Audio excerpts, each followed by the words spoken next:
using the words that are used in this type of discussion, when you talk about so-called race and what have you, it almost makes it impossible to discuss it correctly because all of the terms that you use in the discussion like this have connotations and have concepts that are attached to them. Those concepts and those connotations do nothing but muddy the discourse. So you end up bringing the misconceptions, bringing the falsehoods, the moment you use the words, the moment you use the terminology, again, words like white or black or race or what have you. I mean, just using the term indirect or implicit validates those concepts. And the language is very limited. So the most that I can do is to add so-called at the beginning and on the front end, try to avoid the inadvertent validation on the back end. It's exhausting. It's paralyzing. It's exhausting to use any degree of accuracy or any degree of precision using the English language. It's very difficult to mind. But yes, I want to talk to so-called white people. And I can do that in a way that most people who make the types of arguments that I do make, most people can't do it. And I can do it for a very specific reason because I am classified as one of you. I'm classified as one of you in your category. I'm Irish German, as I've said many, many times. I mean, I've seen people in the comment section inventing a black grandfather for me, or saying that I'm so-called mixed or biracial or what have you. But no, I have no ancestors that did not come from here. I know where my family came from. I know when they came over to America. I know my lineage very well. So, by the fabricated racial taxonomy of America, that in America they use to organize human beings, I am so-called white. I grew up inside of that experience, inside of the experience of being so-called white in America. Also being poor, which is not a vacant category. Also being the son of divorced parents, which is not a vacant category. And obviously belonging to those poverty and being a child of a single mother, that impacts my experience in that country as well. And again, even those experiences, I was treated according to the so-called white category. I moved through that country inside that category, parentheses around my experience in that country. So all of the treatment of that category that comes with that category, the assumptions, divisions, and so forth, I know what that feels like from the inside, not as a tourist, not as a researcher, not theoretical, as a resident of that classification. So I am from, and my ancestors are from, that continent that originated this whole culture from which the system emerged, the culture from which the system emerged. And my family, as far as we can trace back, they were all farmers and peasants. They were serfs. And obviously on the Irish side, they were colonized and brutalized by the British. But on both sides, my family, my ancestors worked the land. They were exactly what I talked about before. My ancestors were farm tools, just like what I talked about. And I have no doubt that my ancestors probably slept alongside their goats and their sheep and their pigs, just like what I said. Your family's history is my family's history. I think that my parents were probably the first generation of my lineage who ever became city dwellers. Our whole history, your whole history, is a lineage populated by very rough and struggling people. I come from the same thing that you come from, so-called white people. I mean, none of my people even knew that they were so-called white until they set foot in America. That's when you called them white, and then you told them that being white meant something. They entered the American caste system, as it were, where the haves and the have-nots, and the should-haves and the should-have-nots was color-coded.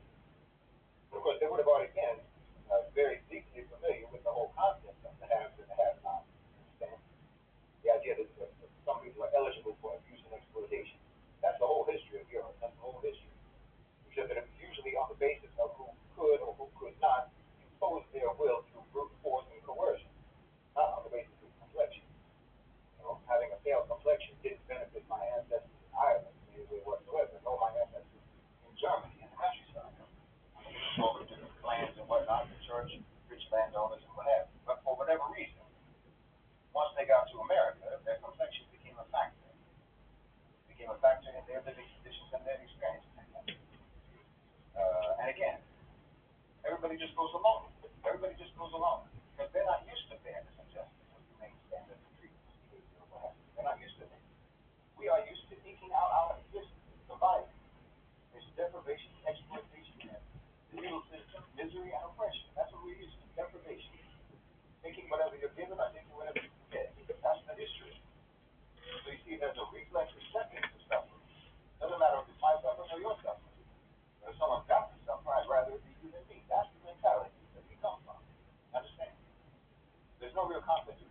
my family, it's going to be more or less the same as the history of almost any so-called white American's history, their family history. It's always going to be the same. And my own individual experience in that country will be more or less the same as most of you, so-called white people. It's going to be much the same.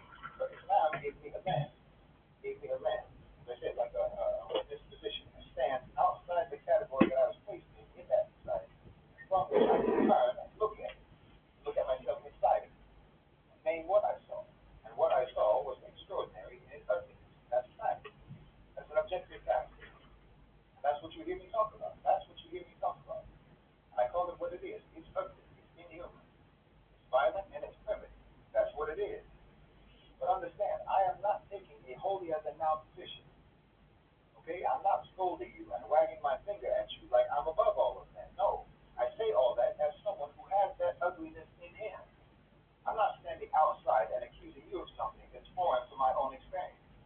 It's right here inside me too. Right alongside with you. Yes. I'm naming what I recognize in my own reflexes, in my own instincts, in my own first impulse. Understand me? That's what gives me the standing to say this and the obligation to say it honestly as a Muslim.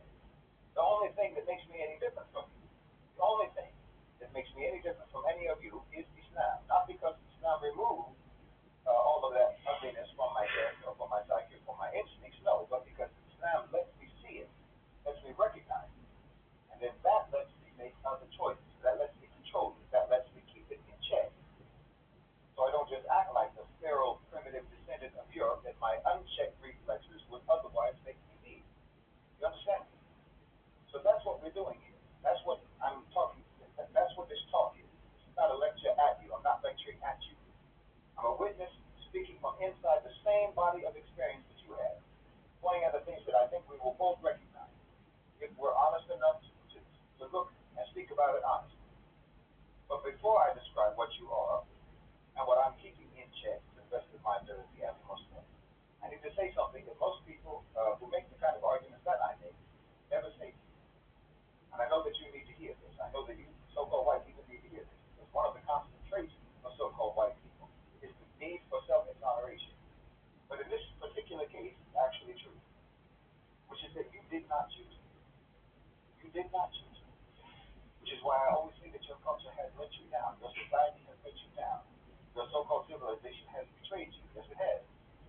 Because nobody said, nobody told you, nobody asked you. Here's the operating system that your culture is about to install in you. Do you want it or not? Here are its features. Here are its bugs. Here's all of the ways that this operating system is going to make you less than a fully functioning, healthy, civilized human being. Do you still want it or not? Nobody asked you that. Nobody gave you the option to review the terms and conditions before they press install into your psyche. You know, all of the traits, and they are genuinely ugly traits, they were pressed into you before you ever even had any capacity to evaluate them and decide if you wanted to have those traits or not. By the time you were old enough to think, they were already the way that your whole brain, your whole mind was organized, like furniture in a room. It's already been arranged. You had no idea if there was even furniture that could be moved. You thought it was part of the architecture of the room. You understand me? You know, like a furnished apartment or something where the furnishings are all nailed down. Your brain lives in a furnished apartment. Now, I'm not giving you an excuse, mind you. This is not exoneration. It's just factually true. You did not get to decide into which culture you would be born, into which land or which country. You didn't get to choose to be born within or not within the centuries-old, millennium-old continuum of Western European American barbarism. But you were born into that, and so was I. So no, this does not exonerate you, but it should, inshallah, help to make you less defensive and more objective. Be less defensive and more objective and honest. You know? Honestly, look around at the continuum of the history from where you sit in that history. And objectively, you can't say that it's a pretty picture. Not pretty scenery, what you look at. And defensiveness is one of your primary dysfunctions. So you need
then interpreted those predatory instincts as virtues. Gave you a fixation on violence, and it made you think that violence is what strength means. It gave you the inability to see beyond yourself and to only be selfish, and they call that individualism, rugged individualism, or what have you. And it made you completely terrified of all your other fellow human beings. You call that terror security and wisdom and pragmatism, or what have you. And it told you at every stage that this was simply what human beings are, that this is human nature. Not what they made you, but what you are. As if what they made you is what Allah subhanahu wa ta'ala made you. No. That's the original betrayal. Not just that they made you this way, but that they made you think that the way you are is natural and normal. It's not. So the anger that I personally feel is genuine. The bitterness is genuine. The indignation is genuine.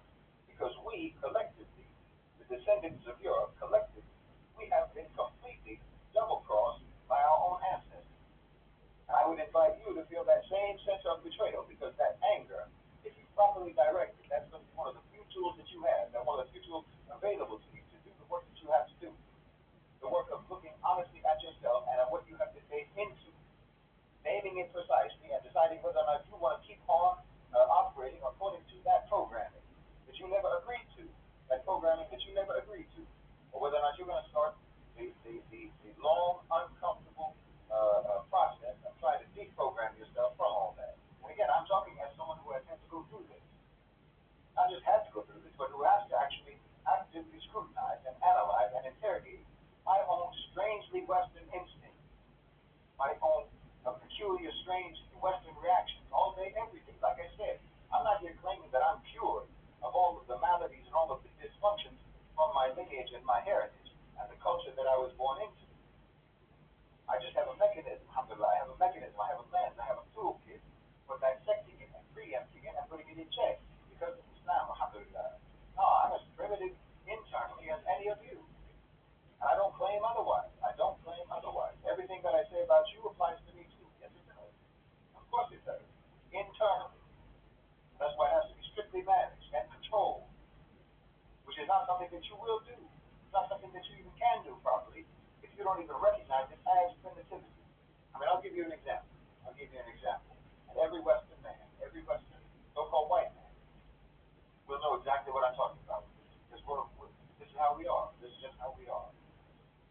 Think about how you would express how much you love the people in your life who are the closest to you, your wife, your children, your family, what have you. Think about how you would express that. Most instinctive way that you would express that. How you would describe the depth of what you feel for those who you love, to be honest.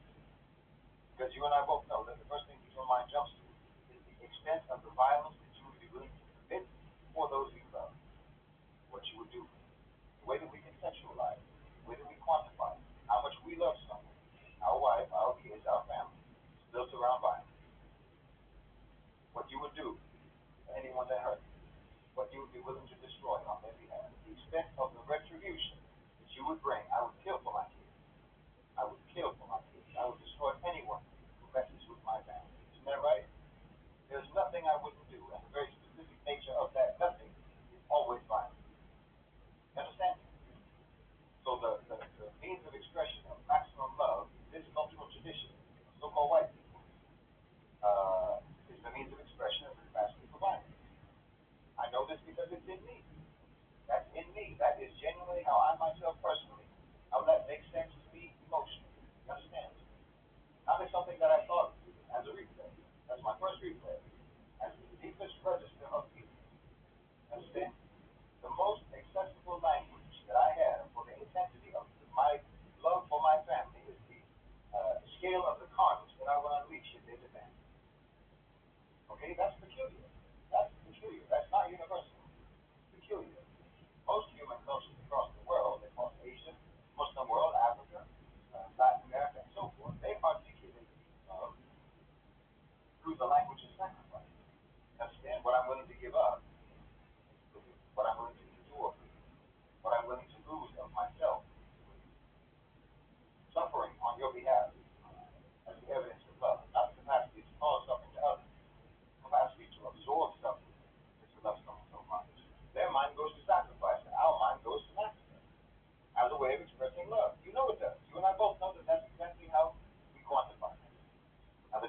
between these two manners of expression isn't trivial. One manner of expression is rooted in myself, my power, deployed on your behalf against your enemy. That's where we come from. That's the type of environment and the type of culture that we come from. The other means of expression is about you, my self-diminishment in service to you. Understand? The first one is really still about me. It's about my power, about my capability, about my ferocity. You're just the prop. My love for you is the prop. It's the opportunity for the expression of my strength and my violence. Because strength means violence in Western culture. They're synonymous. It's just a euphemism, right? But in the second means of expression, you're the point, not me. I'm the instrument. That other expression. This isn't a small difference. This is the difference between a culture whose highest emotional expression is still organized around domination, still organized around domination and violence, even in the domain of love. And then other cultures where the highest emotional expression is organized around giving, around sacrifice. There's no equivalent. These are not equivalent.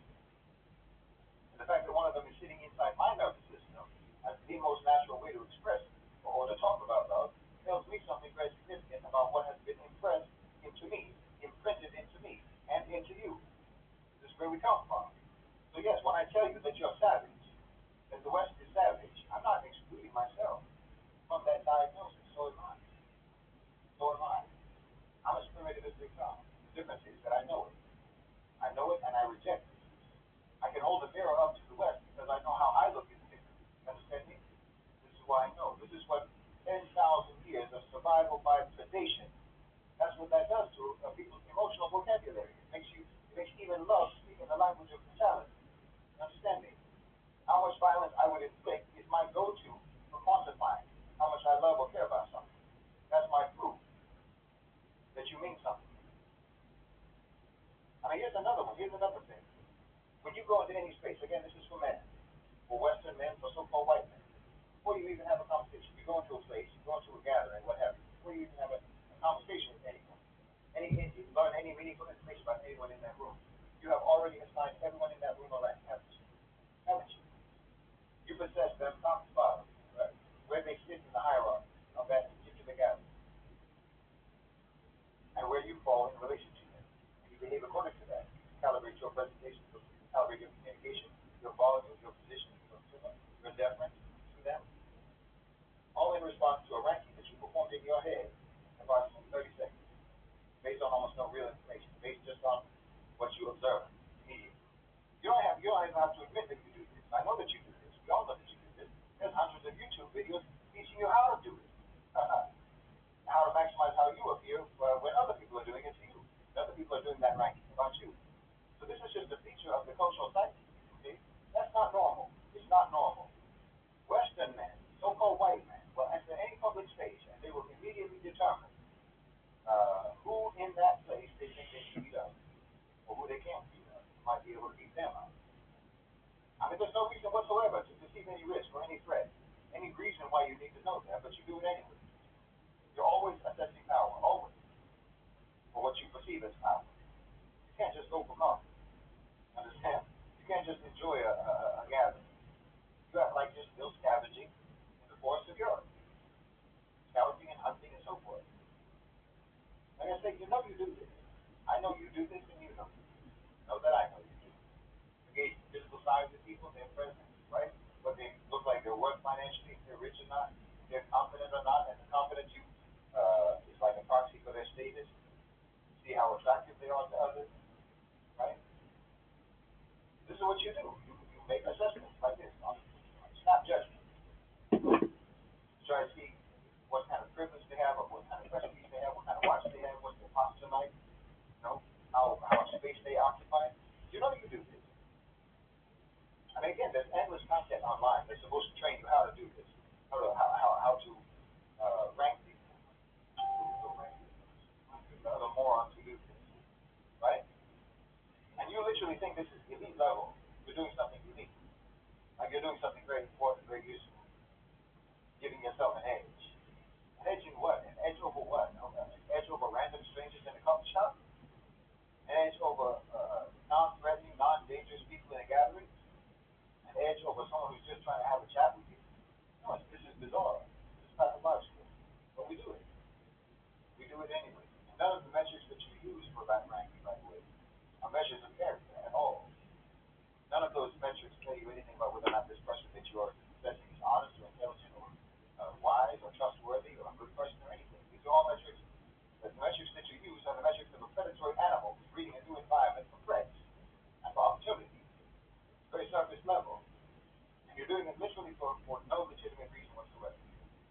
But this isn't even something that you do consciously most of the time.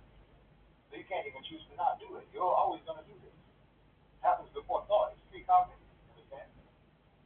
The ranking is already done by the time your conscious mind even registers that there's people in the room. You're not choosing to rank people. You're not choosing to do that. You've been wired. You've been wired to rank people automatically, continuously. Tell me I'm wrong. Tell me I'm wrong. You won't. You can't. Because you don't even think it's strange, but it is so strange.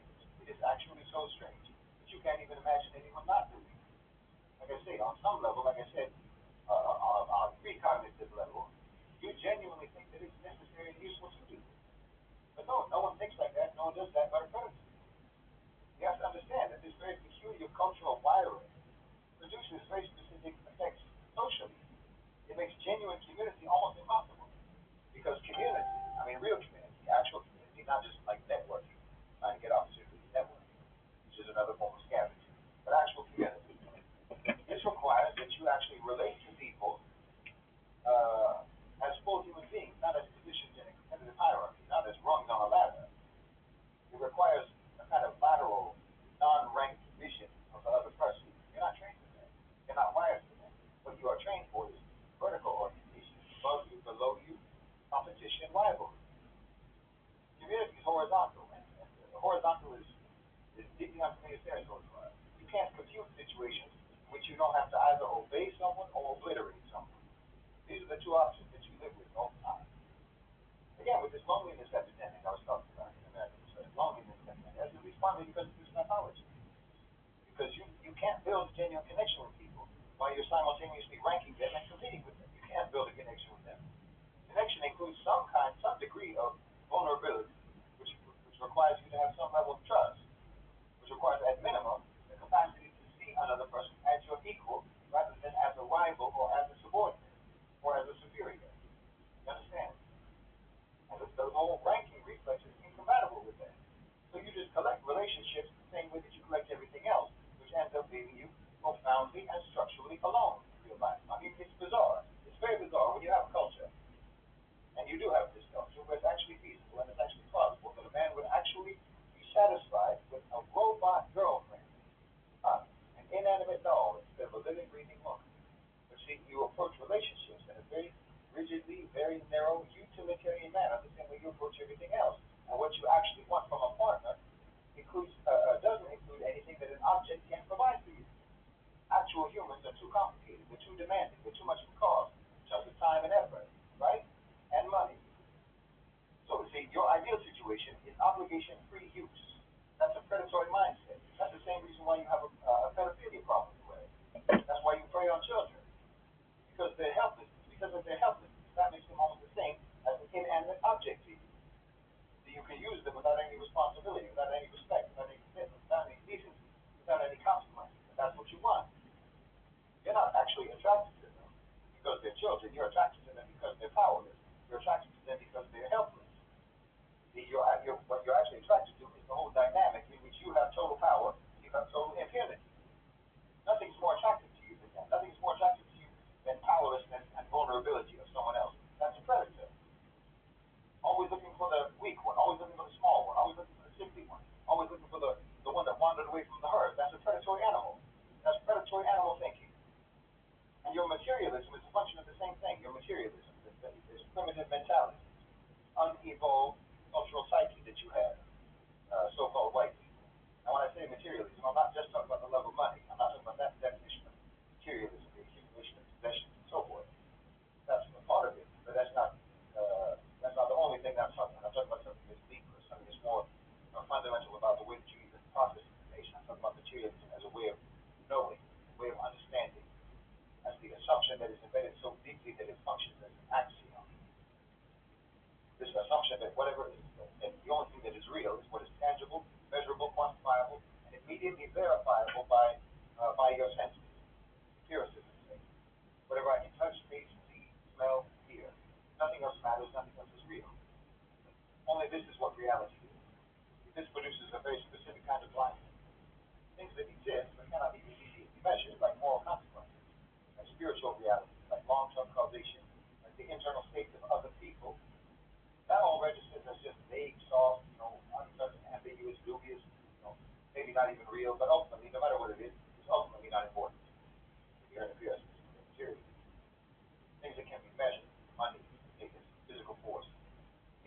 outcomes.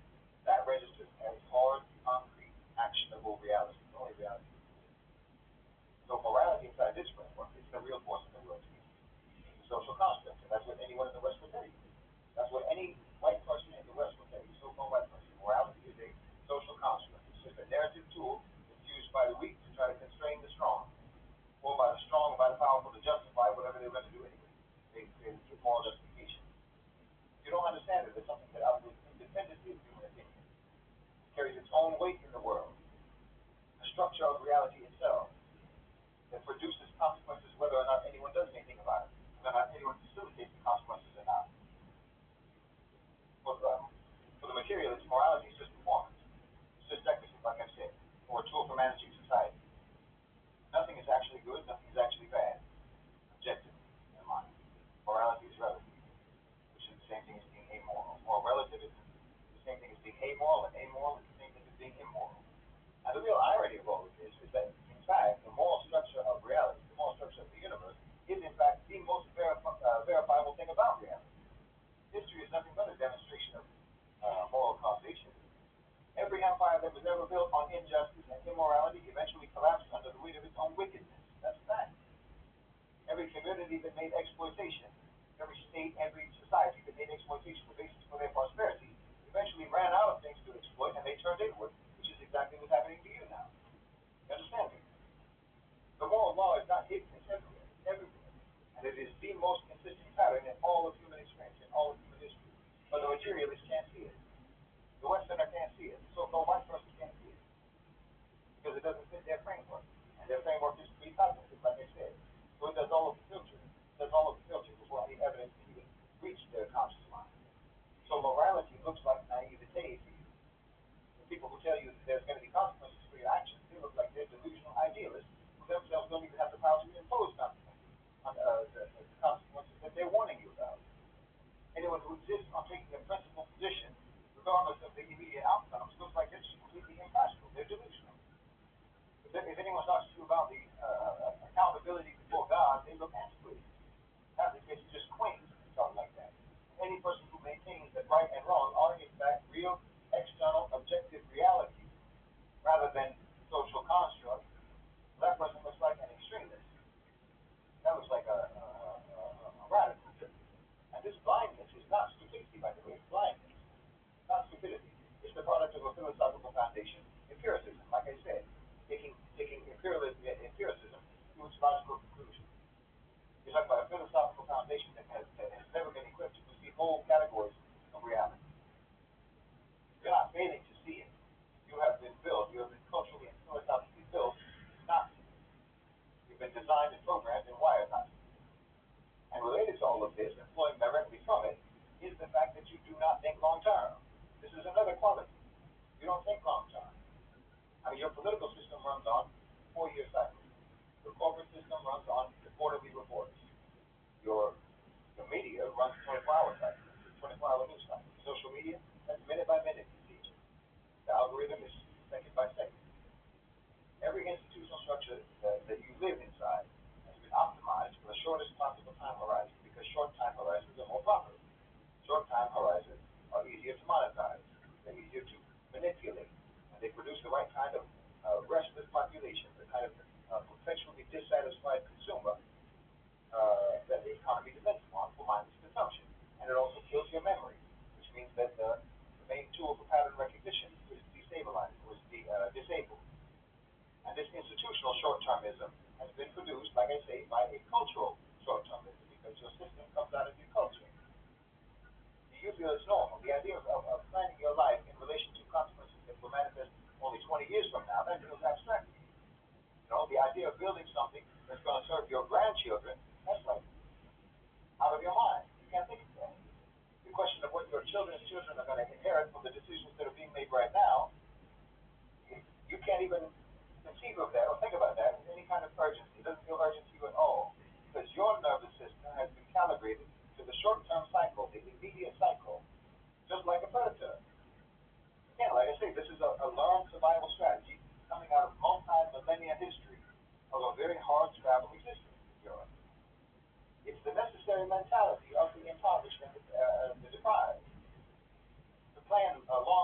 premise that properly managed should serve not but multiple generations that follow for as long in perpetuity. This isn't beyond sentimental notion. These are structural expressions of a belief system that actually takes time seriously because we were told, Allah subhanahu wa ta'ala told us to take time seriously. Your culture does not take time seriously. Your culture treats time as a disposable resource to be consumed right now, at this moment, in the present. That's all you think about. Very, very short-term thinking. And that means that the cost of your present decisions, whether it's ecological or social or economic or moral or institutional, you offload systematically. You offload all of the costs to the future. Futures that are populated by people who have no voice in your decisions. See again, future generations are powerless. They're powerless in the present. Future generations, so you can do what you want to do. That's what you do with powerless people. See, there's a word for consuming resources that belong to others, like resources that actually should belong to future generations. There's a word for taking those resources without their consent. You call it theft when it happens between the individual, but when it happens between generations, you don't call it theft. I don't know why. This is how you connect the short-term thinking to this other side of it, which is distinct from short-term thinking, but it's connected to short-term thinking, which is your disconnection in your mind between actions and consequences. This is also part of the superficiality of your culture, because you literally do not feel anything whatsoever morally about any consequences that you do not see. Consequences that land on someone else. Consequences of your actions that land on someone else. And on someone else far away, or far away in the future. Then you're oblivious.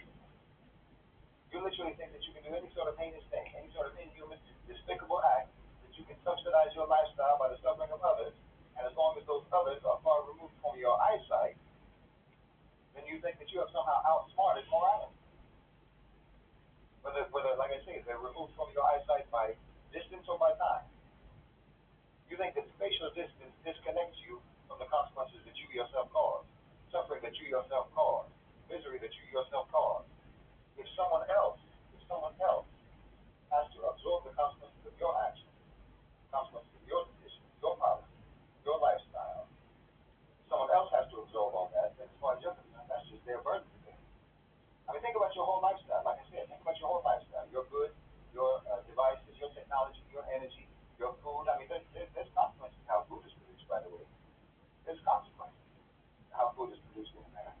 Ecological consequences, consequences to people in the supply chain, agricultural communities that are living near the industrial production facilities and so forth. There's consequences to that.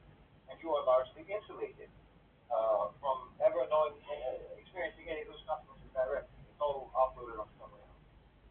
The entire system is structured to ensure that the people who are making the consumption decision never have to feel the cost of that decision, right? You think that the cost is just whatever's on the price tag. That's the cost. But there is a tremendous cost behind why that price tag is as low as it is. Because cheap goods are made possible by the cheapening of the value of countless people's lives all around the world. Your culture of disposable goods is made possible by treating people as disposable all across the globe. Understand? Same slave plantation mentality, same feudal lord mentality. Someone else is suffering, someone else's deprivation that I caused. It's not my responsibility as long as it happens far away. As long as it happens far enough away, or if it happens to people who I have classified as being far away from me by the racial categorization, even if they're right in front of me. I get in my head, think of it as being far away. You distance yourselves from accountability, always, always. You scale that up in your military actions, the military actions of your country. Obviously, they have consequences. The families who are in places that you will never visit, that you can't even find on the map. Consequences to children that will either die or they will grow up with a very specific understanding of what America is. Consequences to communities that are going to carry the physical and the psychological impact of your actions for generations. But you don't feel any of those consequences. They're abstractions to you. They're completely abstract to you. And because you cannot feel them, they don't even register to you as real costs in your present day decision making. I mean, can you see how this runs through every aspect, this cultural psyche, this trait of the cultural psyche runs through everything in that society. I mean, it's the structural logic of your economy, externalizing costs, right? You externalize the costs and you internalize the profit. Damage is externalized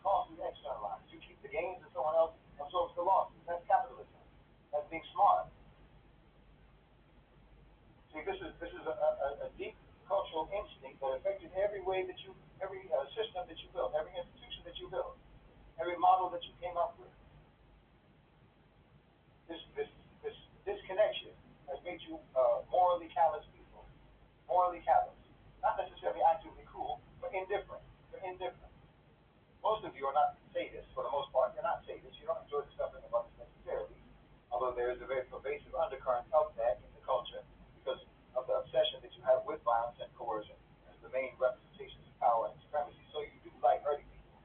Many of you do genuinely like hurting people, but mostly, I think, mostly you are people who have been culturally programmed to be oblivious to the fact that your choices produce suffering. So you think that all of your choices are morally neutral. You don't think that they're, even when they are morally atrocious, you think it's neutral because you don't even think about consequences that are evil.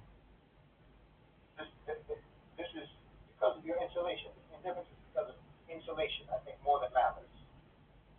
If it was because of malice, it would be easier to address, to be honest, because at least malice acknowledges the suffering and didn't intentionally cause the suffering. But your indifference doesn't even register the suffering. It doesn't even cross your mind. You know? I mean, another aspect of your culture is that zero-sum mentality. I've talked about that many times. Every interaction is a competition. Every gain by someone else is a loss to you. Every situation is reducible to two positions, winner and loser. That's what you think. That's how you think the world is. This runs so deep in the culture.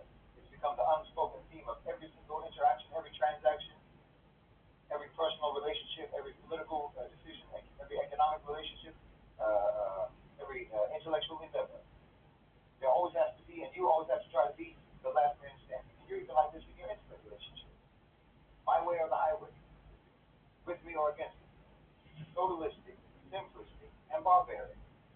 And catastrophic for the capacity to understand complexity. The world is not binary. Binary thinking, at its root, binary thinking is the thinking of a creature that needs to process threats rapidly. Friend or enemy, friend or foe, dangerous or not, chase or flee. This is a predatory animal. In a predatory animal, this is very efficient. You have to be like that when you're a predator. If you're a wolf or if you're a jackal, or if you're a marauder raiding a village in Scandinavia, you have to be like that. It works. But as a civilization that's attempting to navigate a complex world, it's catastrophic. It's catastrophic for the world, and it's catastrophic for you because the complex world is not going to simplify itself to suit your limited processing capacity. But like I say, you can't understand that. You're not capable of understanding that. Because again, one of the most consistent and one of the most damaging features of the cultural operating system that you were given is the assumption that your particular experience, your peculiar experience, your experience of the world represents the universal experience of all the people in the world. This is how you think. This is really how you process it. You can't understand that what you feel, what you want, what you prioritize, what you fear, what you think is natural and what you think is normal, you think that these are all, you don't understand that these are all very specific outlets of a very specific culture and a very specific history. You think that it's the baseline of human nature itself. You do this all the time. Your leaders are corrupt, so you say power corrupts. The truism across time. All human beings forever. You know? Your church oppressed you, your church controlled you, your church dominated you, so now you say religion itself is a system of oppression. You know, your history is one of continuous carnage and massacre. So now you say, well, every country did the same thing, every empire was bloody and every empire was vicious. Or now when things are getting bad in America, now when things are getting bad in America, you say the whole world is falling apart. You think that your story is the story of humanity. You can't conceive of the reality that in fact you are a marginal side story in human history. That's a fact. You can't conceive of that. You think you're the top. You think you're the main character. That's why you exported your political philosophy to the world, and it was the universal political philosophy, right? You treated your economic model as if it was a law of nature, like it's a law of physics. Like it's just a natural law, not just your particular society's way of dealing with the economy and dealing with economy. No, anything you do, you need everyone to do. Anything that you believe, you need everyone to believe. Last man standing, like I said. You can't stand for there to be other ways of doing things. You can't stand for that to exist. The world's not big enough for both of you. The only way that your ways can be validated is if everyone follows it and abandons whatever they were following before it. This is how you are.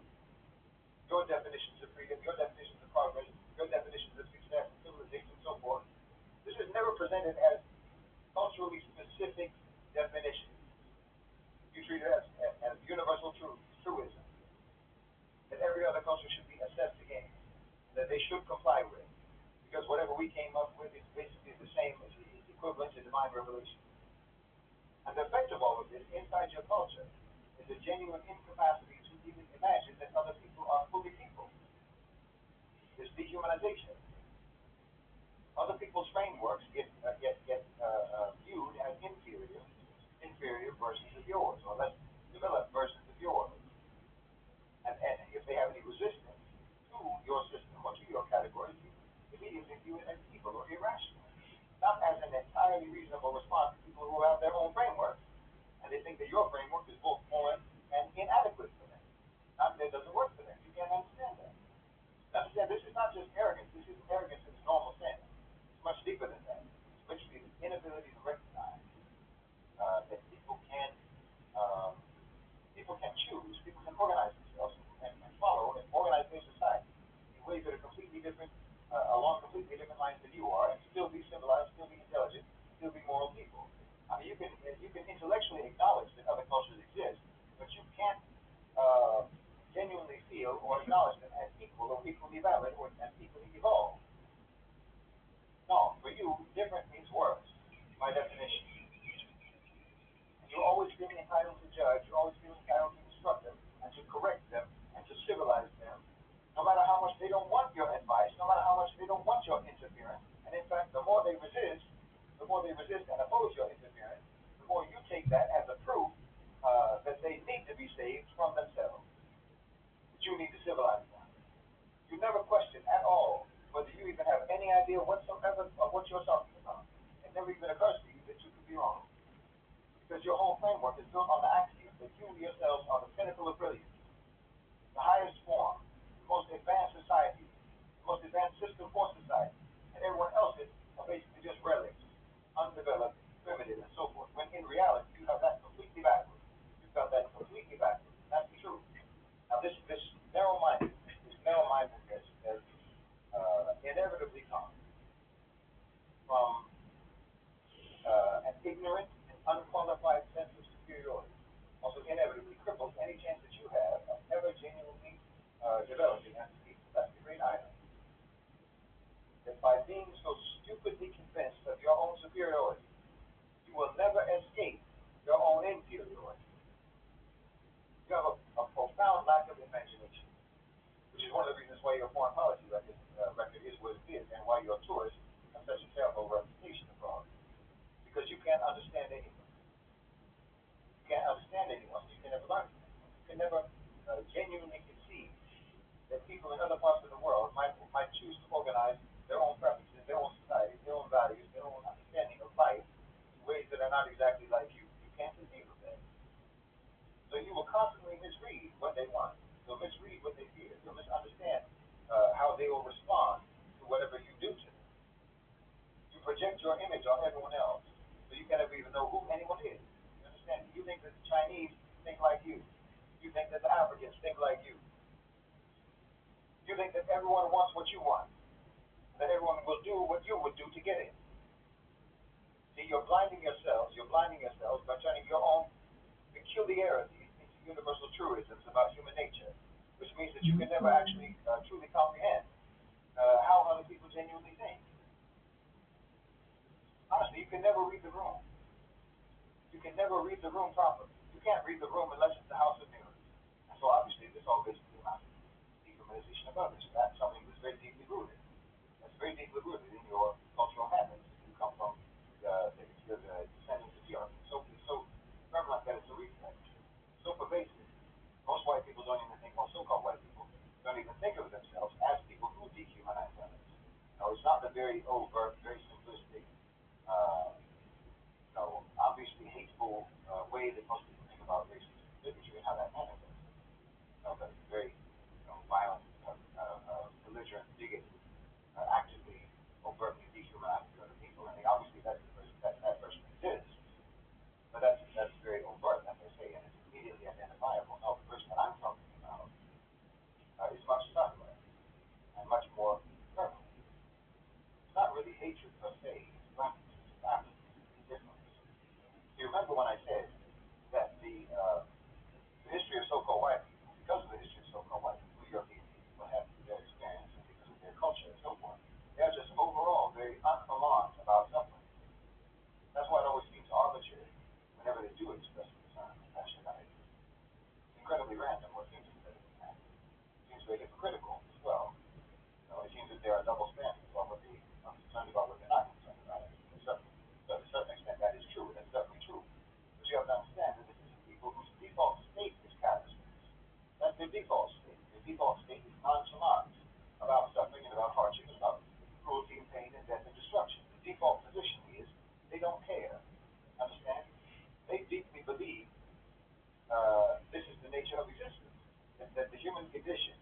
baseline of the human condition is that life is nasty, brutish, and short. That's Thomas Hobbes. This is their belief system. This is how they believe. So they're never naturally alarmed by pain and suffering that they witness or that they know about. If anything, they're surprised. They're surprised when anyone is alarmed by it. Or rather, they're somewhat disoriented by when and why being alarmed about suffering is deemed to be socially appropriate and acceptable. You understand me? And when they are told to be alarmed, when they're told to be alarmed, and they're told to perform compassion, they will do so. And they'll do it to the hilt. They'll absolutely do it to the hilt. They'll pull out all the stops. But they're just doing that as part of a sort of a social acceptance ritual. Or as a competition. They'll do it as a competition. Because everything inevitably becomes a competition.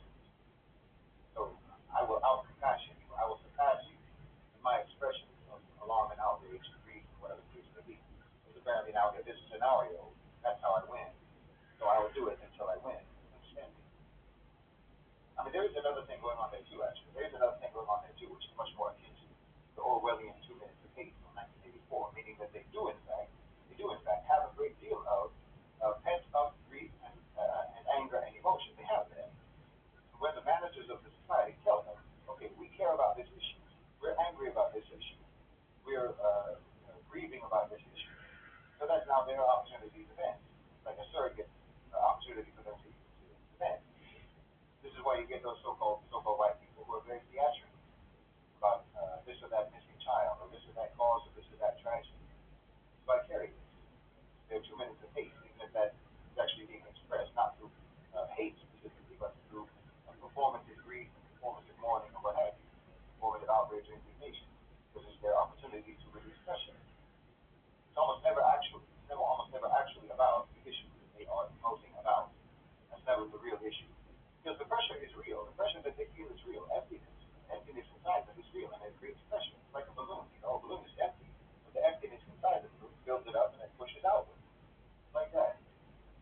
This is why it seems random. Why there's no, for example, spontaneous reflex emotional response to one tragedy or one atrocity, but you see them getting upset about another one, some other one. Because they need permission.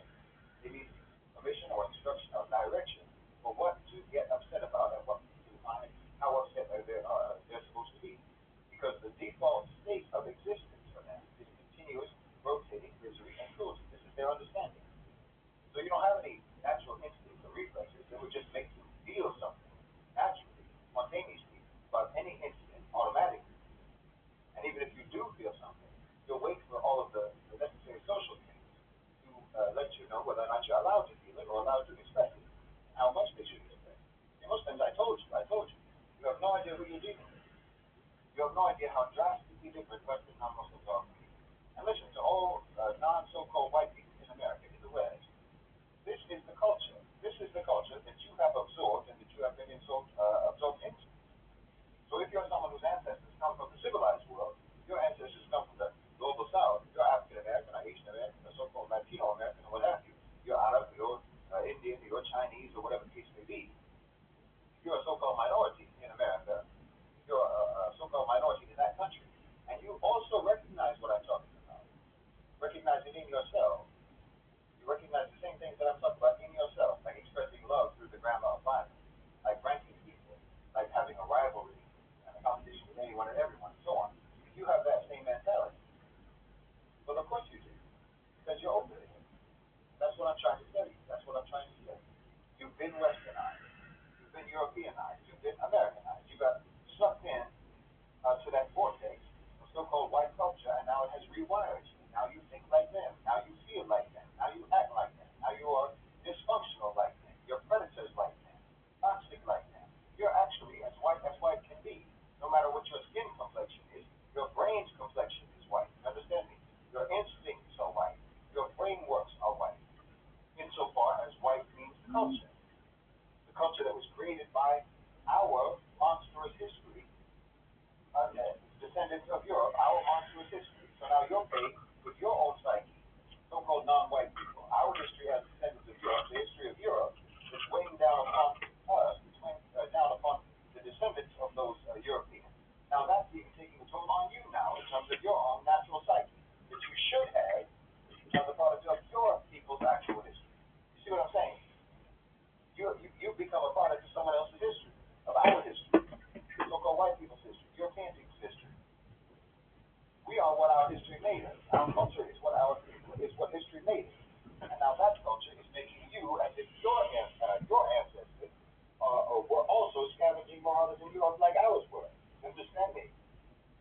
Instead of the civilized, moral, advanced, sophisticated people that you actually probably came from.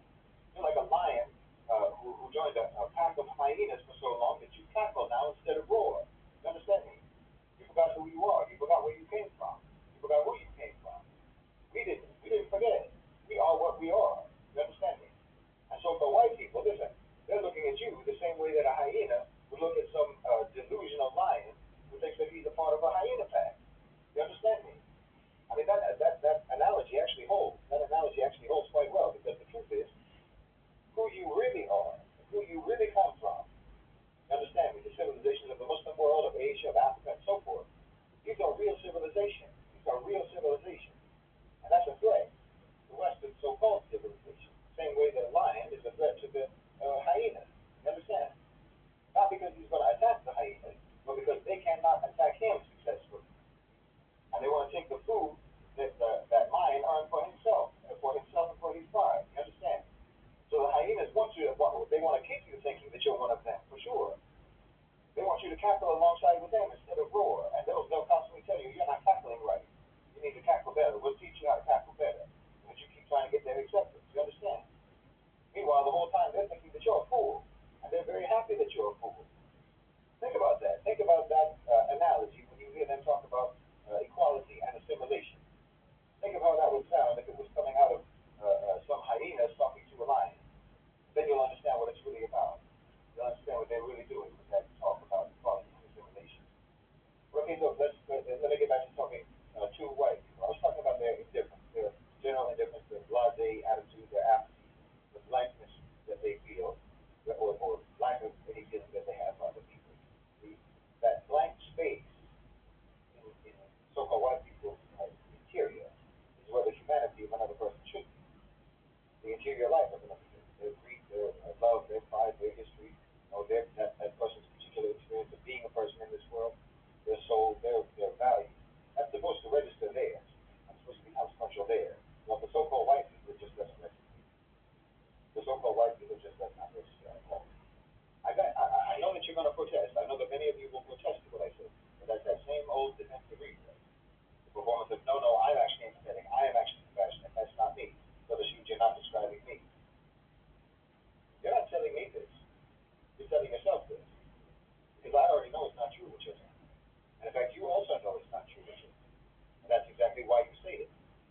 Because you know it should be true that you're empathetic. And the complete lack of any actual human feeling, any actual real connection to other people is a horrifying thing to admit. But listen, let me be clear. I have no expectation in reality. I have no expectation whatsoever that any of you are going to listen to me. Most of you anyway. Most of you are not going to listen to me. I have no optimism at all that what I say is going to motivate any of you to change. Like I say, I know who I'm kidding. I know who I'm kidding. But I'll say it again. This is nothing but the testimony of a witness. If it changes you or if it helps you, if you benefit from it, alhamdulillah. If you don't, well, I'm not expecting it to in the first place. Understand? I'm not speaking recklessly here. I'm not speaking irresponsibly or hypothetically or speculatively. I know that you recognize what I'm saying about you. Whether you acknowledge it or deny it, it doesn't matter. I know that you know that I'm telling you the truth about you and about me. What you do with it is up to you. But you don't care. You don't care about suffering. Because suffering is a given in your paradigm. You only take notice of it when you're told to take notice of it. When taking notice of suffering becomes a mechanism for establishing your own credibility in the society, or in defense of your system, or in defense of your culture, or because it's an opportunity to criticize or to condemn a designated enemy or what have you. It's never because of anything like moral consistency. That's never the reason that you express any sort of alarm about harm or suffering that occurs to other people. And you can't deny it because you see this all the time. You see the way that casualties are covered. Like in Gaza, how the deaths of the people in Gaza were accumulating on the ground, but not in your coverage. You don't treat each individual death. You don't treat it with the regard that it deserves as a singular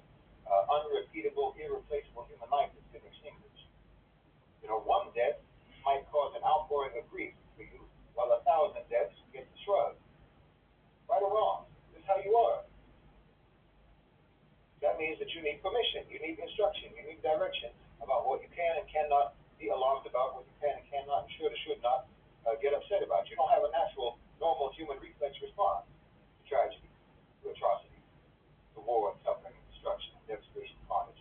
You have no natural response to it. Your natural response to it, by default, is apathy. It's to feel nothing. It's indifference. Because you think that suffering is just a part of life. Don't ever trust anyone who has that philosophy. Life is suffering. Don't ever trust someone like that, because that means that your suffering is going to never mean anything to them. Your suffering is expected. They're never going to defend you. They're not going to protect you.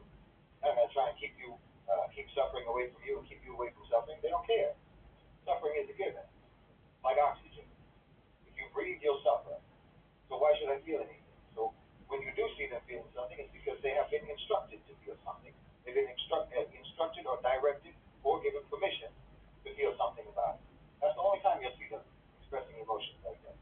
Why they'll get upset. This is why I say you'll see them get upset about this and not upset about this. You'll see them get upset about something comparatively minor and shrug off something, a genocide. Because they don't have the permission, they don't have the instruction of how I'm supposed to deal with these things. I was told to get upset about this, for example, maybe a school shooting or something. I was told to get upset about this person dying, but I was not instructed to get sad or get emotional about 50,000 people being murdered in Gaza. Meaning I don't have an innate organic response. My response, my default response is indifference. Always. Like I say, you see it all the time. You see it in the economic consumption patterns that depend entirely upon labor conditions that, if they were applied to people that you knew, if they were applied to people that you can see, that are right in front of you, that you can identify, that you know, you would recognize their treatment as exploitation. But as long as the people who are suffering those conditions are far away, they speak a different language, they look different, they talk different, they have a different culture, as long as they're suffering, well, they're suffering, that's just their lot in life. And our access to cheap labor, or our access to cheap goods, because of their labor, that's our lot in life. You win some, you lose some. You see, that's the mentality. Brutal. Ruthless. It's a ruthless mentality. Because so what? Life is hard. There but for the grace of God go I, it's just a pretty way of saying that I am with me.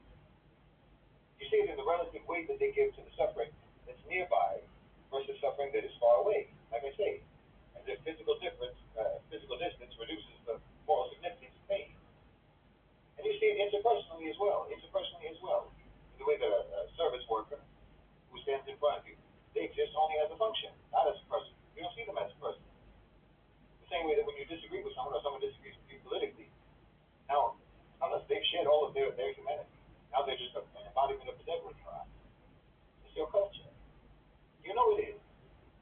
It's not sociopathy, not exactly. I mean, it is sociopathy, but it's almost like an ambient, culturally sanctioned version, calibrated and codified so that the right people, the people who are in the preferred categories, they receive the full human status, where people at increasingly racial or geographic distances away from me, they're progressively less human. And like I say, everyone goes along with it. There's no moral compunction, there's no objection, because we're used to that. Understand, we're used to that. Remember I said 4 out of 5 Europeans was a serf, docile, servile, passive, obsequious. I mean, you can forget all the mythology about Westerners and about Americans being revolutionaries, rebels, and what have you. No, that is not their heritage. That is not their heritage at all. They follow orders. They comply. They conform. They adapt. Listen, if we're at the bottom of the boat, we're in the middle of the boat, if we're on the deck of the boat, it doesn't matter. By and large, no one is going to rock that boat. That's how Westerners are. I told you before, this is why they let you have your guns. Because they know that you're never going to use those guns against anybody except who they tell you to. You're never going to use it except against each other, against your own communities, against your own families, against your own wives, and against your own children. You're only ever going to use your violence within the realms of your lives where you feel that you have some degree of standing and some degree of power. You know, you could have a telescopic lens on your rifle, but you're only ever going to shoot someone who's nearby. Yes. You're not dangerous to power. You are not dangerous. You worship power. You're not dangerous to power. You admire anyone who can smack you down. feel nothing about it when anyone else gets a smackdown either. You don't feel anything about it except that they deserve it because they can be smacked down. You understand? It's the hunting psychology applied to social life. You understand the world in terms of predator and prey. And the prey is always going to be dehumanized. Full humanity of the target, of the prey, that's a cognitive obstacle to predation. So the culture evolved to not see it. Even when you're among those who are categorized as prey, and most of you are. Most of you are. No matter what your complexion is, no matter what your fake racial category is, you are prey in that society. And when one of you gets taken down, nobody's going to defend you. You're prey. No one's going to fight for you. You're prey. No one's going to stand up for you. You're prey. Because that's the fate of prey. The herd just scatters. Tell me I'm lying. You won't. I know you want to, but you can't. I mean, you can, but you know you'd be lying. You know you'd be lying if you say that I'm lying. But I suppose some of you will. I suppose some of you will anyway. Because again, this is the sort of the cultural feature that seals all the other ones and keeps them in place. That self-protection layer, that argumentativeness, that obfuscation, that deflection, continuous self-exoneration. Understand? This is the mechanism that prevents everything that I've been trying to tell you. Prevents you from ever examining it, from ever acknowledging it, and from ever correcting it. We watch how it activates. Just watch how it activates. The moment that an accusation arrives, regardless of its accuracy, doesn't matter if it's accurate or not, the response is never examination. It's defense immediately. First reflex, the first move is what this person is saying true? The first move is, how can I refute this? Check yourself. Check your reflexes. Check your responses, because I am not your enemy. I'm telling you what happens in your head in real time. I know it's there, and I tell you that you're going to feel this way. You're going to feel this way or that way. You're going to react this way or that way. Your reflexes are going to do such and such. And then you find yourself literally experiencing what I just told you. I'm not your enemy. I'm not making false accusations. I'm describing you. If you don't like that description, that's not my fault. I'm just describing you honestly and objectively. Like I said, I can hold the mirror up to you because I know what I look like in the mirror, so I know what you look like. Because we came from the same. You understand? And you should be as mad about it as I am instead of being defensive about it. But your reflex orientation is prosecutorial. Prosecutorial, not investigative. The evidence is not sorted by whether or not it's accurate, but by whether or not it supports your defense. Subjective, you understand? Self-interested. That is exactly your mental process, and you know that it is. Everything that exonerates you is retained. Everything that indicts you is challenged. It's reframed. It's explained away, or it's dismissed. Deflection is your first tool. It's always deflection. That's the first thing.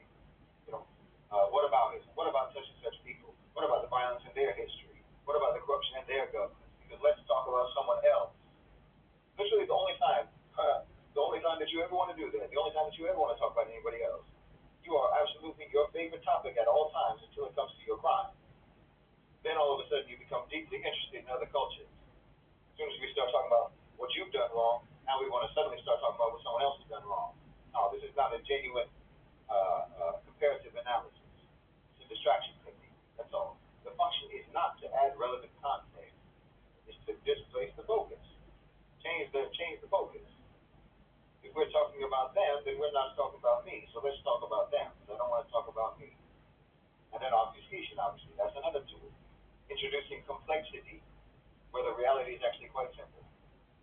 You bury the central point under qualifications, exceptions, alternative interpretations, historical context being presented very selectively, cherry picking, technical disputes, right, about the framing, pedantry. The goal is never illumination. The goal is always exhaustion. You want to make the conversation so complicated, so tiresome, so fatiguing, so exhausting that the person making the original point either just gives up or they can be accused of oversimplifying. Like I said, you always tell me, don't generalize, Brother Shahid. I'm generalizing. Meanwhile, you want to extrapolate a civilization-wide absolution on the basis of I'm not like that. I personally am not like that, what you just described. So therefore, everything that you just said can be thrown out the window. You think that's honest? No, you're just argumentative. You're just argumentative. simply refusing to accept conclusions that have been adequately demonstrated to you. You know, demanding additional evidence. This is what gets it. You demand additional evidence for things that have already been well evidenced. Meanwhile, you have yourself fully believed what you already believe without any evidence, without any research whatsoever. When anyone challenges your unevidenced, unthinking, unquestioning beliefs, oh, they're going to come with a full dossier of evidence, like it's a court case. Suddenly now, you are meticulous about substantiation and proof and citation. You don't have any idea how comical you look. You think no one can see through that. And of course, if anyone is actually foolish enough to give you evidence, if they're foolish enough to give you evidence, even when you are someone who has no problem whatsoever clearly believing something without evidence, you believe it your whole life without evidence, which means that you are not someone who even cares about proof, who cares about evidence or citation. But if anyone gives you, if they do actually give you evidence, what do? You move the goalposts, don't you? You move the goalposts about what would constitute acceptable proof to you. Honestly, the most craven, deceitful, devious, disingenuous, petty aspects of your psyche always emerge the very moment that you have to try to prove that you're not like that. That's when you really start to slither, playing word games and whatnot with your logical illogic, loopholery. You understand? It's pathetic. You don't have to be like that. You don't have to be like that. You're only getting defensive about it precisely because you don't want to change. Because you could take it in the spirit in which it is given, in which it is offered, which is genuinely for your improvement. But you don't. You treat every exchange as a competition, like I said, as a competition to be won, rather than as an inquiry or as an idea to be considered, comments to be considered, advice to be considered. The objective for you is never to arrive at the truth. The objective is to just not lose, even if that means that the truth loses, or that you lose the truth. You don't care. And underneath all of this is the absence of any genuine introspection on your part, not the performance of self-reflection. That's available in abundance, particularly in the therapy culture and whatnot, personal growth, branding, and so on, self-improvement, self-help books and whatnot. No, I'm talking about the actual painful, extended, honest examination of whether what you believe about yourself is even accurate or not. Your culture actively discourages this because genuine introspection leads to genuine accountability, which leads to genuine behavioral changes, which threatens the entire system of arrangements that depends upon you never changing. Then the result of all of this is a person who has absorbed enormous amounts of information about so-called self-care, personal development, so-called mindfulness, and what have you, emotional intelligence, and so forth. But they have only ever used any of that information just to build a more sophisticated defense mechanism against ever being genuinely accountable for anything. Wallahi, therapy has been one of the most successful instruments of this, in my opinion, because it's literally organized around helping the individual feel better about themselves, rather than helping the individual be better individuals, become better. These aren't the same thing. Feeling better and being better are two completely different things. And the culture knows that difference instinctively, which is why you have consumed therapy so enthusiastically. No matter what your issues are, the answer is always the same. The answer is always to be more selfish, to be more insulated, to be less kind, to be more egoistic, to be more self-absorbed. This is always the therapist's answer, always. I'm always telling you that you're a broken person, You're a victim of something, anything. You're a victim of something, of your parents, of your family, anything, your conscience, anything but your society. You're not a victim of your society, you're not a victim of your culture. Anything at all but your sick so-called civilization is your problem. Therapists are in fact a civilizational line of defense, the cult indoctrination brigade, in my opinion, on the job to force feed all of the Western frameworks and the Western ideology, the Western priorities and pathologies into your brain, because that's what they do. That's exactly what they do. They come to a house fire bringing a flamethrower, and you call them firefighters. That's a therapist. And like I said, always, is the imperative to dominate. This runs through everything. This runs through everything in Western society and the Western psyche. It's not that you want to necessarily dominate in every single situation that you're in, at every moment of every situation. So that is actually closer to the truth than most people would admit. That is really what you're like most of the time. It is that the presence of a relationship or the presence of a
educational space. Because feeding intellectual ground, even temporarily, even for the purpose of actually thinking about what's being said, that feels like too much of a submission, like an act of submission. They don't want to do that. And remember what I said, different means worse to them. They're thinking different means worse. Different means inferior. So if you are not from their category racially or in any other kind of way, if you're foreign, if you're in one way or another outside of mainstream normalcy, you are inferior. So you'll trigger this because they cannot accept to feel like they are submitting to someone whom they deem to be inferior to them. Understand me? They have to have already ranked you, according to that stupid ranking exercise that I mentioned earlier. They have to have already ranked you as being someone who is above them in order for them to respond passively or agreeably in any way to anything that you say, no matter what it is. If they have ranked you as higher than them, you can say complete nonsense. It doesn't matter. You won't you won't trigger a response from them, a negative response. So if you ever get that hostile or emotional response, that means that they see you as inferior to them. You should know this. You should understand this. And it's entirely offensive to them that you, who is someone that they see as beneath them, has the audacity to speak to them like that. This is why genuine learning is very difficult for them. Genuine learning requires that you have some humility. You're willing to be humble and also objectively discerning. It requires a sustained period in which you acknowledge and understand that you know less than the person that's teaching you. And you recognize it and you acknowledge it. But the qualifications to be listened to in their culture has nothing to do with the worth or the value of your knowledge. It has to do with your superficial ranking and your categorization in that culture. It's like thinking that the best education is only going to be available at the school that has the nicest wallpaper.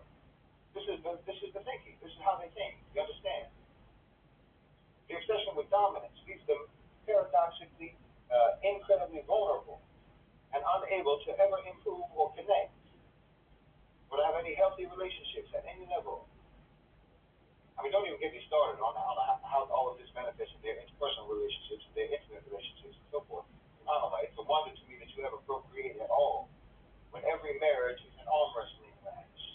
I mean, you talk to us about tolerance, you talk to us about coexistence, can Islam, can Muslims coexist? Meanwhile, you can't even coexist with your own spouses. What are you talking about? Like I said, I don't even want to get into that. I don't even want to get into that. That's going to be from our own platform. Talking about your dysfunctional approach to intimate relationships. But suffice it to say, everything that I have been talking about also employed there, it also manifests there in your homes, in your families, in your marriages. Same approach, same mentality that you have in everything else. You literally cannot coexist even with your own loved ones. The loved ones that you would kill for. You would kill for them, but you won't listen to them. You will kill for them, but you won't be patient with them. You won't forgive them. You won't respect them. You won't appreciate them. And you'll drop them. You'll drop them the moment they annoy you, the moment they irritate you, the moment they make a mistake, the moment that they can't give you the lifestyle that you want, whatever the case may be. I mean, you talk about the divorce statistics in America, the rate of divorce. But divorce is just married people deciding that it's easier to be single, or who otherwise can't maintain a relationship. So if you add the number of the people who just never get married in the first place, to the number of divorced people, the number of divorces, then you get a better figure, a more accurate figure, in terms of how much your population, your total population, has no idea whatsoever of how to be normal and healthy with the opposite sex. Because how could they be? How could they be normal? How could they be healthy? When everything that you want is not healthy, everything that you want is not human. The way that you act is not human. The way that you've been programmed to think, the way that you've been programmed to behave, the way that you've been programmed to think, the way that you've been programmed to feel, it's all inhuman. It's inhuman. It's dysfunctional and it's harmful. I mean, like I said, honestly, I don't want to even go into this, but think about it. Think about that, what's it called? What do you bring to the table? That whole what do you bring to the table question. So-called red pillars, who are supposedly anti-feminists, they ask that question. But the question itself does nothing but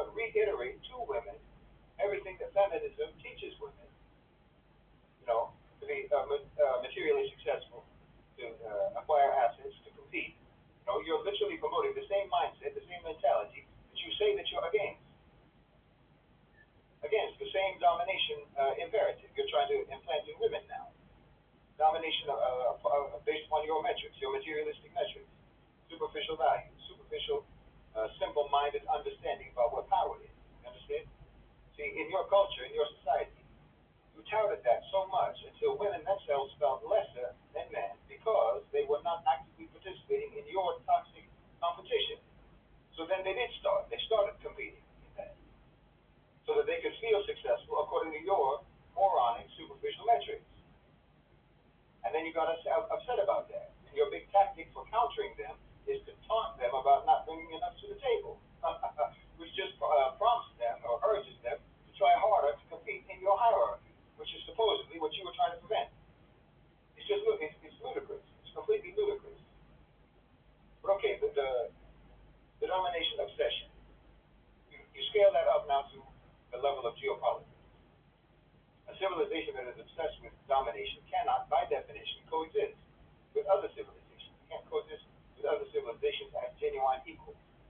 Because equality or equals is a concept that doesn't exist in your framework. There's only above and there's only below. I mean, you can have allies, but allies means subordinate partners who are useful to you for whatever current objectives you have. Understand? You have allies and you have rivals. They can be switched up on a dime. You're an enemy until I need you against an ally who is now a higher priority rival than you are, for whatever reason. There's no principle to it. It's the same on the international level. It's not the same on the international geopolitical level as it is on the personal level. You divorce your allies all the time, and you have flings with your enemies. It's the same. At every level, you have to say, you're unstable.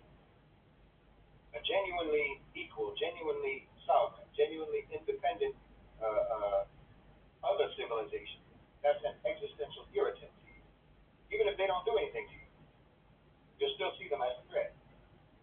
If you have to, you'll manage your relationship with them. If you can. If you can, you'll destabilize them. If you can, you will eliminate them.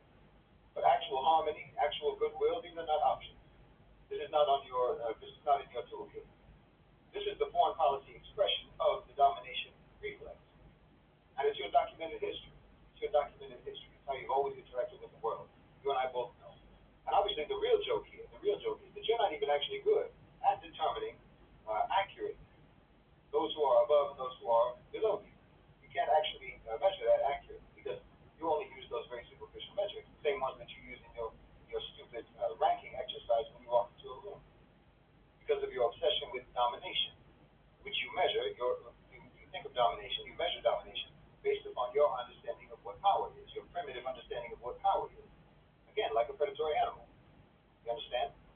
The people only look at military power. You only look at military power or economic power. You don't look at refinement. You don't look at literary or artistic or cultural achievement. You don't look at morality. You don't look at decency. You don't look at the overall health and well-being of the society. Not anything. You don't look at anything. Just your superficial metrics of what power is. Like a jackal has no appreciation of a peacock or a swan, or how intelligent an animal is, or how well that animal takes care of its young, or what have you. All it sees is, does it have claws? Does that animal have claws? Does it have fangs? Can I outrun that animal? That's the only thing that you think about, just like a jackal. So you consistently fail in your assessment, but in terms of which society, which civilization is above you or beneath you, civilization. Because of course the truth is obviously that no one on earth, no civilization on earth is your equal. Yes, I agree with you about that. You are unequal. The West is unequal. America is unequal. Because calling any other society, any other civilization, your equal is an insult to them. Because you're beneath all of them. You're below all of them. I can't think of a single civilization on the face of the earth that you're not worse than. According to any metrics at all that actually measure something meaningful. You're the worst of the lot. That's the fact. So okay, I've walked you now through the specific sort of reflexes and traits, individual features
fundamentally nothing more than an animal, a predatory animal, an apex predator.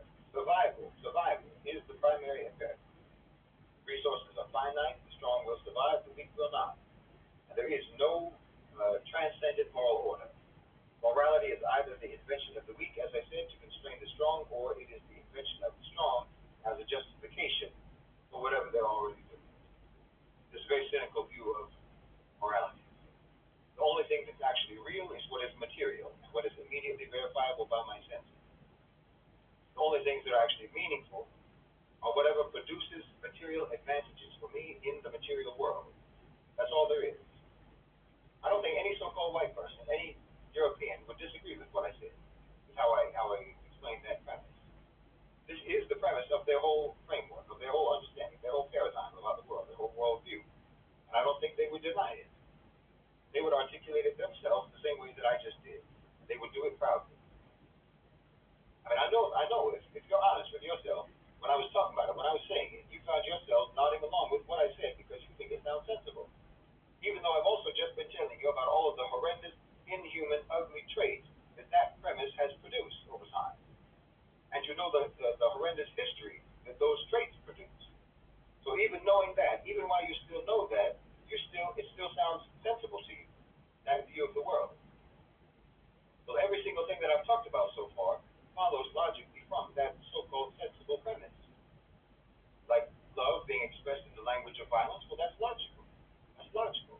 If life is a predatory competition, then your loved ones are your assets. And the protection of your asset is expressed in the language of force. That's the only language that means anything real. You have to protect your assets. You have to take vengeance for your assets. When you rank people, when you walk into a room, that's also logical. That's a logical trait to have developed. In a predatory hierarchy, you always have to know where you stand in relation to the other predators, or in relation to your prey. This is basic. This is perfectly logical, according to the premise. The epistemology of materialism is also logical, because if the material world is the only thing that's real, then only material evidence, empirical evidence, is credible, right? Things like moral and spiritual reality, well, that's not material, that's non-material. And so by definition, it's not real, and it's not something that you need to take seriously. This is logical. Everything that is not the game that I kill, or everything that is not the belt that I wear to keep me warm, everything that's not that is just hypothetical and is of no use to me. And even the short-term thinking is logical in the predatory mindset. In the predatory environment, the threat is here and now. The prey is here and now. You have to hunt it here and now. Long-term thinking is a luxury of a stable situation. You don't have a stable situation. You have a continuous competition for dominance. And you understand that continuous competition for dominance is always going to be brutal and it's always going to be lethal. You don't know if you have another day left. It's also logical, obviously, to be indifferent. A predator can't be bothered by the suffering of their prey if he wants to eat.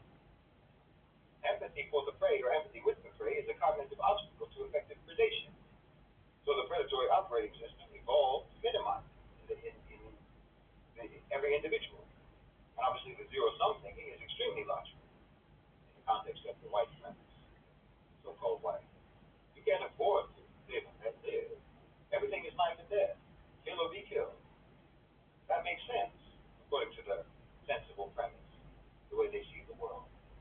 If resources are finite, survival is a competition, every gain by someone else is a loss to me. Cooperation is too risky. You can cooperate as a tactical maneuver, but not as a genuine value. Alliance is always going to be temporary and interest-based. You can't keep someone close to you that could potentially stab you in the back, the same way that you're planning to stab them in the back once the alliance ceases to be useful to you. Because you've already started planning that, and you know that they've already started planning that. And you also can't let them benefit from the cooperation that they have with you more than you benefit. They might get too strong. This cooperation alliance is going to be terminated at some point. It's going to be terminated as soon as your interests diverge. See, this paranoia and this treachery makes perfect sense according to the premise of Western so-called civilization. And it makes sense that you would also universalize all of your own specific systems and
competitive social environment, anyone who is not your useful ally is a potential rival or a potential prey. So the system evolved to deny humanity to anyone who you could not categorize or do not categorize as part of your pack, being part of your pack, right? And the self-exoneration is also logical. A predator can feel guilt and conscience or vulnerability. It slows you down. It exposes you. It signals weakness to your rivals, to your enemies, to other predators. No. A well-adapted predator has no functioning mechanism for genuine guilt. That's inefficient. You only have risk management. You only have a risk assessment mechanism, not guilt or remorse or contrition. And the domination imperative, that's the most obviously logical one based upon the facts. This is just the predatory hierarchy expressed as a continuous drive. Maintain your position. Maintain your position. Don't cede any territory. Move up as much as you can, whenever possible. Get them before they get you. The premise fully mandates complete and total ruthlessness. A sensible premise. So what you have is a fully functional predatory operating system, completely coherent in its internal logic and effective for its original purpose, even if it is catastrophically mismatched for the requirements of an actually civilized life. Catastrophically mismatched to the requirements of a genuine civilization. You and I were born in that. You and I were born and raised within the context of this premise. That's embedded in our cultural DNA as so-called white people. You have to understand what I'm saying, because people will often ask, as if they don't know, how did society get like this? How did the institutions get so corrupt? How did politics get so broken? How did the economy become so predatory? How did the culture become so hollow? As if these are all separate crises that arrived independently and unfortunately and unpredictably. No. This is what you get. This is the society that you create. This is what happens when you take the predatory operating system and you give it economic power. You give it military power. You give it political power. You give it institutional authority. You give it the capacity to write the laws. You give it the capacity to manage the economy. And then you let it run for several hundred years. This is what you get. What else would you expect society to look like? Based on the premise that is the foundation of your society. No, the society that you have is the logical output of the value system that I've been talking about. The society that you have is the successful manifestation of that value system, that sensible premise. Your economic model, your political model, your cultural institutions, everything.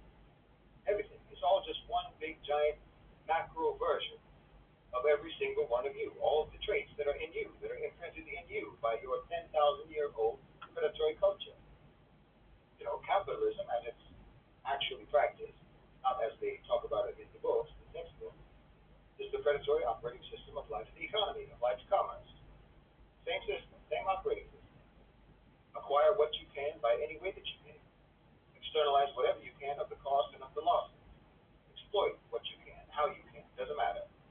You know, the accumulation of capital is the system's primary measurement of success, and that is completely consistent with empiricism and materialistic epistemology. Wealth is the score, capital is the score, and the score is the only thing that's real. It's the only thing that actually matters. Human welfare doesn't matter. Ecological sustainability doesn't matter. Community cohesion doesn't matter. Generational legacy doesn't matter. These are abstractions. These are all abstractions. We can't entertain things like that. We're realists. Your political model, so-called democracy, as it's actually practiced, that's the predatory operating system applied to the organization of power in the society. It's the ultimate bait and switch hunting tactic, domination tactic. You know, confuse, disorient, have you looking over here when the attack is coming from over there. It's a tranquilizer. It's a tranquilizer tone. It's a distractor. It's a misdirection tactic for democracy. The electoral system is obviously not a mechanism for collective governance. Not at all. You and I both know that. Whatever you want to tell yourself. It keeps you thinking that you are participating in decision making by gathering around a table, getting a seat at a table, that table is in the parking lot of the building where the decisions are actually being made at a table that you'll never see. Forget about have a seat at. And then when those decisions that are against your interests, when those decisions get made, everybody just has to shrug their shoulders and say, well, apparently this is what we wanted because we have a democracy. And then, of course, when that happens, you get to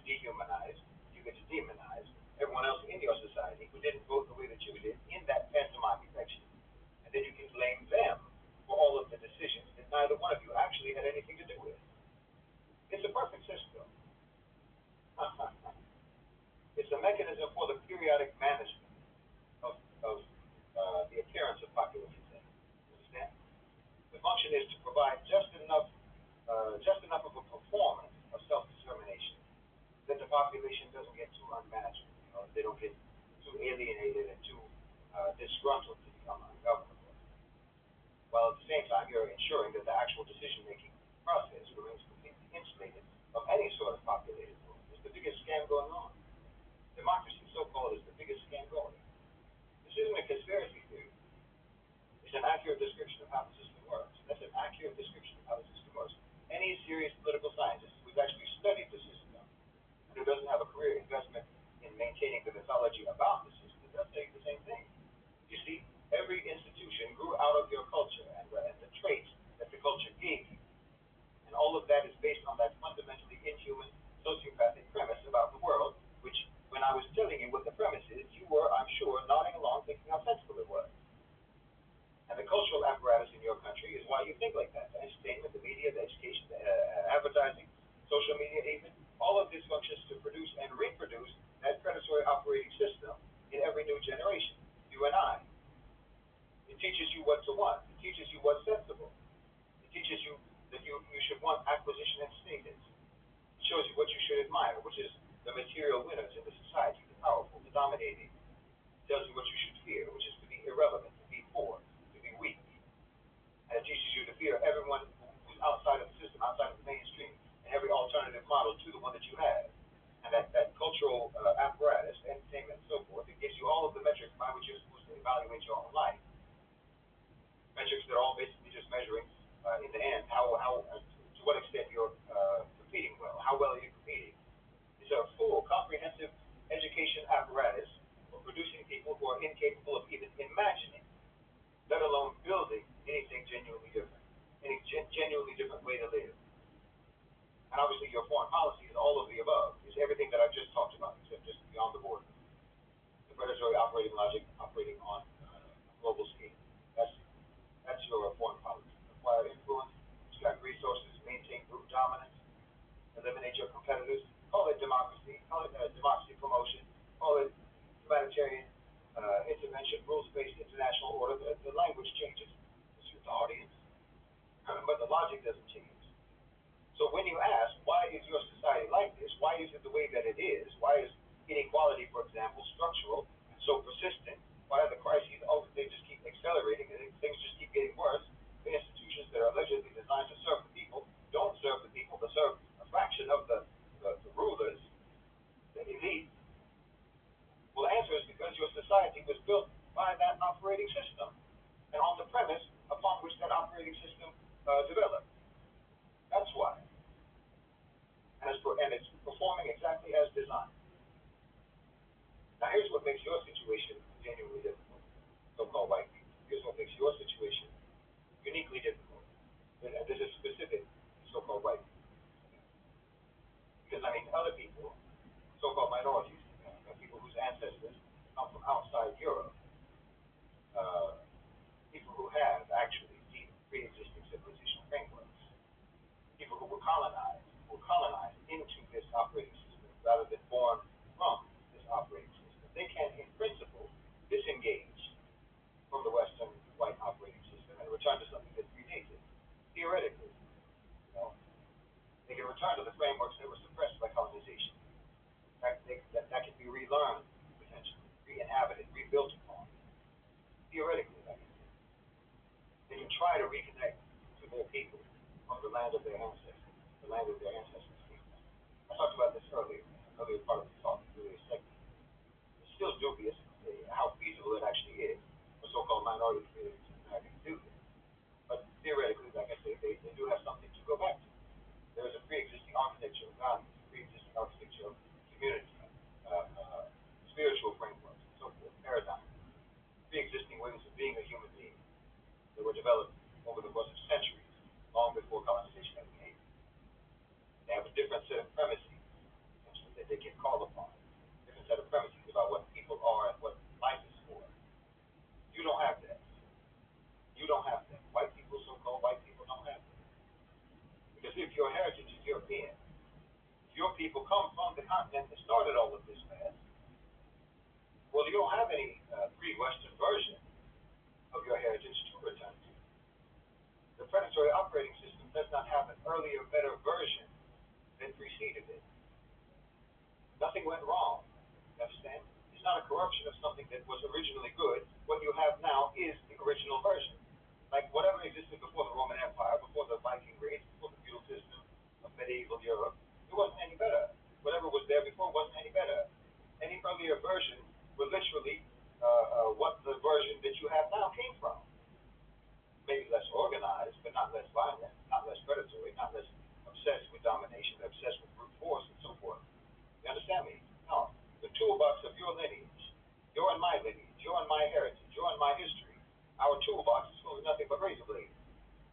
There's nothing available in there to help you improve, to help you control, or to rehabilitate all of the predatory toxic traits that this heritage, your and my heritage, imprinted upon you and imprinted upon me. You know, you thought that secular humanism might make it better, might make you better, but it didn't. Secular humanism takes the same materialistic premises of the predatory operating system and tries to derive moral frameworks from those premises. You understand? Try to arrive at human dignity and solidarity through pure reason, without reference to any external moral authority. This is literally what got you in this mess in the first place. This is literally what got you in this mess in the first place, because morality that is derived from pure reason is all, first of all, that assumes that you are reason.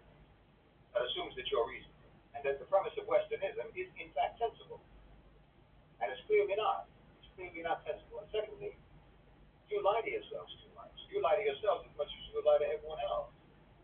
Also, you're not rational, you rationalize.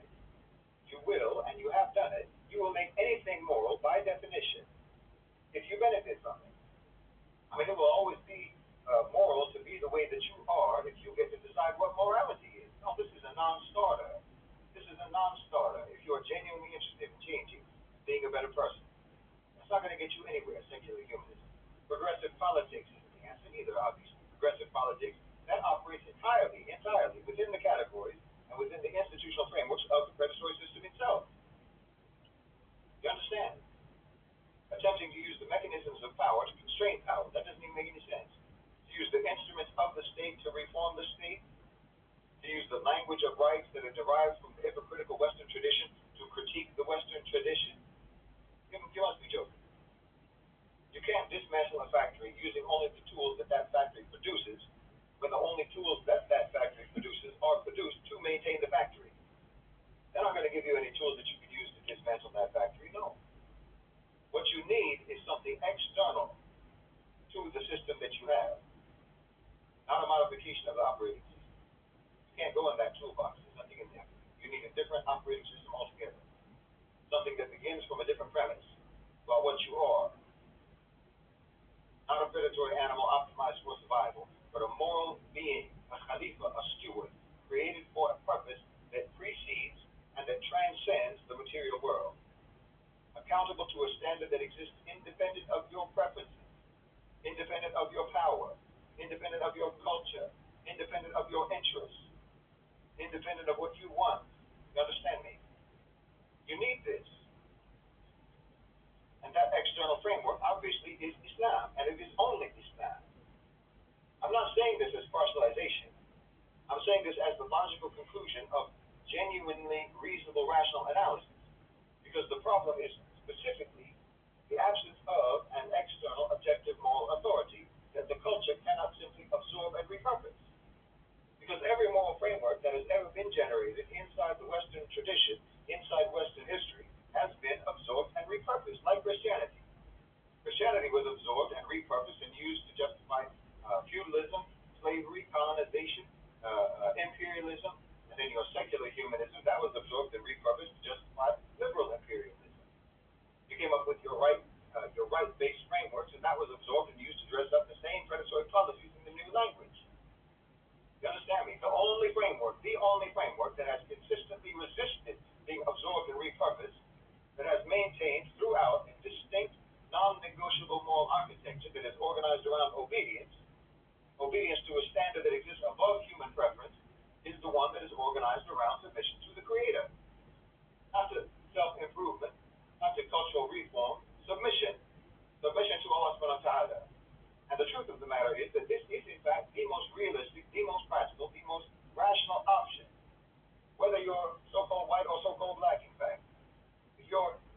American, if you're a European American, if you're Asian American, or anyone else who's got American on the other side of that hyphen, this is really your only real option.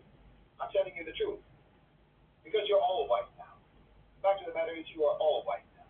Like I said before, you have all, regardless of where your ancestors actually came from in real life, in real history, you have all become the descendants of those European predatory marauders and the descendants of those passive European serfs and farm tools, just like us. Yes, you have.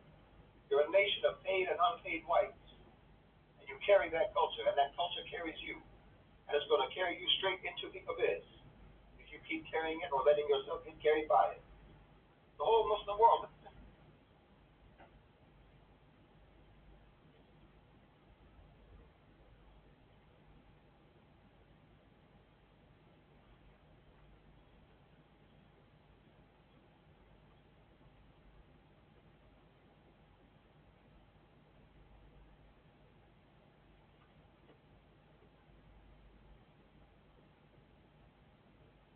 The whole Muslim world is made up of people who weren't Muslim before.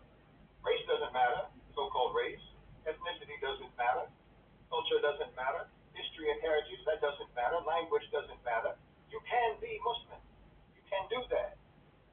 This is an operating system that can be installed anywhere. You know iOS, right? iOS, that can only be installed on some devices. Your iOS, but the Islamic I for iOS, that operates on all of them. You can install that on all of them. Every mind, every heart, every psyche. It works. You can actually jump from the continuum that you are in, the continuum of Western history and atrocity, into the continuum of Islam, continuum of Muslim history. You can do that, and you can only do that with Islam. Islam is the only one that you can do that with. And I would tell you this even if I wasn't a Muslim myself, because wallahi, any intelligent person can see it. Any practical, reasonable person with any amount of intelligence can see it. This is an objective fact. You can't argue with this. You deserve that. You deserve that. So let me close with where I opened. You are from Bani Adam. You are a child of Adam. You were made for something better. You were made for something better than what your culture made you into. Your fitna, that innate orientation towards goodness, that innate orientation towards your Creator, towards justice, towards genuine love, not possessive, violent love. That's in you. That's underneath the programming. It's there. It has not been destroyed. It's been buried. It's been suppressed. It's been continuously overridden by the Western white operating system, but it's there. It's there. And that's the thing that's made you uncomfortable when the programming gets exposed. That's what makes you uncomfortable when it gets talked about. That's what made you keep listening to me. That's what made you keep listening to me, even when you felt attacked and even when you felt triggered. Because you know very well that I'm being honest with you. And you know that I'm not speaking to you in bad faith. You know that I don't mean you any ill intent. The culture lied to you. Your culture lied to you and it lied to me. It told both of us that that predatory operating system is who you really are, and it's not true. It told you that that ranking reflex is human nature, that violence is strength, that domination is success, that self-protecting mechanism, that argumentative self-protecting mechanism that cannot feel any genuine accountability, that that's your authentic self. No, it isn't. It taught you that conscience is weakness. It isn't. None of that is true. That's the cage. That's the cage that they've been keeping you in. And you were not made for a cage. Allah didn't make you for a cage. So what I want for you, and I mean this in the full weight of the word, because I'm telling you what I genuinely want for any fellow human being who deserves better than what they got, and that's liberation. Liberation from having to carry on a culture that has betrayed you, that was treacherous to you, and that implicated you in literally centuries of global crimes and atrocities. Yes, not exoneration, liberation. You understand me? I know from the inside how hard it is. I know what it costs. You have to be willing to find your own programming internally. You have to find your own programming ugly, and you have to have the integrity to disavow it. You have to look at what that 10,000 years pressed into you. That love as massacre grammar, like I say, that ranking reflex, that materialistic blindness, the indifference, the domination imperative. You have to be able to look at it and name it and say what it is without getting defensive about it.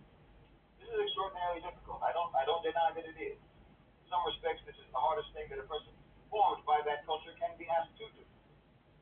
And like I said it before. I know that most of you are never going to do it. I know that most of you will not do it. Alhamdulillah, all I'm doing is testifying as a witness before Allah subhanahu wa ta'ala. My testimony is either going to be for you or my testimony is going to be against you, and that is going to depend entirely on how you receive it and what you do.